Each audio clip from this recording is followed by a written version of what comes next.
Can you tell us any information you know about the fire right now? Yeah, so we were dispatched we had multiple reports to a structure fire in the building behind me. And upon arrival, the crew said the building was fully involved. And we also did have reports that there were people trapped inside. During that investigation, as the crews were deploying, they decided to go make a rescue inside the building because they noticed they did have confirmation that there was potentially a person inside. So they went through the side window, got into the bedroom where they thought the victim might be, and they were in fact correct, and they went and rescued that person out. That person's been transported to Riverbend Hospital.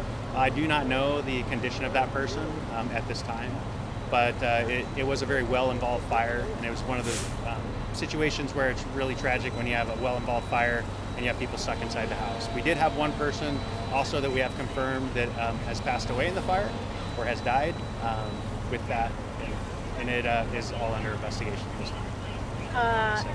And this might be a stupid question, but is that why SPD is here? Yeah, so anytime you have a death in a fire, we have our fire marshal's office who does an investigation, but then we also have the police department who investigates all deaths alongside with our fire marshal's office. Do you have any questions? Well, I mean, what was your big concern about other than the occupants of the house and battling this fire? I mean, being so close with all the mobile homes so close to each other and everything.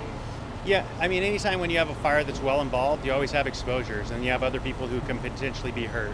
You know, the cause of this one's under investigation, but it was really well involved when the crews arrived. And Engine 14 is right down the street, and they had probably a 2-minute response time to be able to get here, so they were on it really, really fast.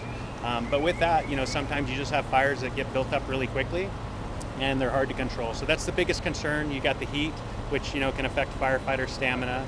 You have, you know, the fire that can rapidly spread due to the heat because things are a lot drier, and, you know, the exterior conditions are a lot more critical than what we're typically used to in the winter months around the area. How many crews did respond to this, you know, and to be able to contain and keep just that? Yeah, so we had our first alarm assignment and then a second alarm assignment. So we had 4 engines, a truck, a medic, 2 chiefs, and then additionally we had, you know, another truck company, 2 more engines, and then we actually had a total of 3 ambulances total because we had another potential patient outside of the scene that was having an issue, and then we thought we had 2 victims inside that we were going to potentially be transporting to the hospital.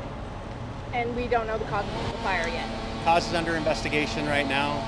It did appear to start somewhere near the front of the structure, which made it more difficult for crews to be able to knock the fire down to try to make a rescue.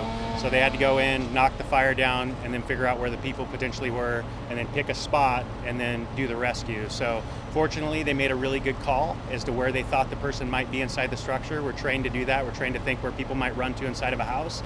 They did that. They picked the spot. They went through the side window, and they pulled the person out, and that person will have the best chance of survival. Anything else we might have missed? You know, it's just another one of those things that kind of happens during the summertime when things are hot. It's always, you know, a situation where fires can build up quickly, so it's always best if you see any smoke or anything like that happening, call 911 really fast, so that way we can potentially get on it quickly. Any tips that you can give to people to help you guys out and not cause these fires, or anything that you'd like to get out to the viewers and stuff?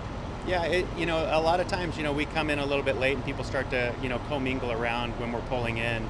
And it's always best just to kind of stay back out of the scene, let us pull in, and let us just make an assessment. And then if you have pertinent information, give us that pertinent information, you know, a little bit after, not right as we're pulling up, because we're really focused on the fire and the emergency at hand.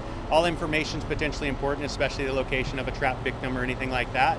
But, you know, if you just give us a little bit of, you know, time to do that when you see these fires, grass fires or anything like that, we're in that first minute where we're just making an assessment of what's the risk that's happening right now, how much risk can we take to put our crews in harm's way in order to save property and savable life.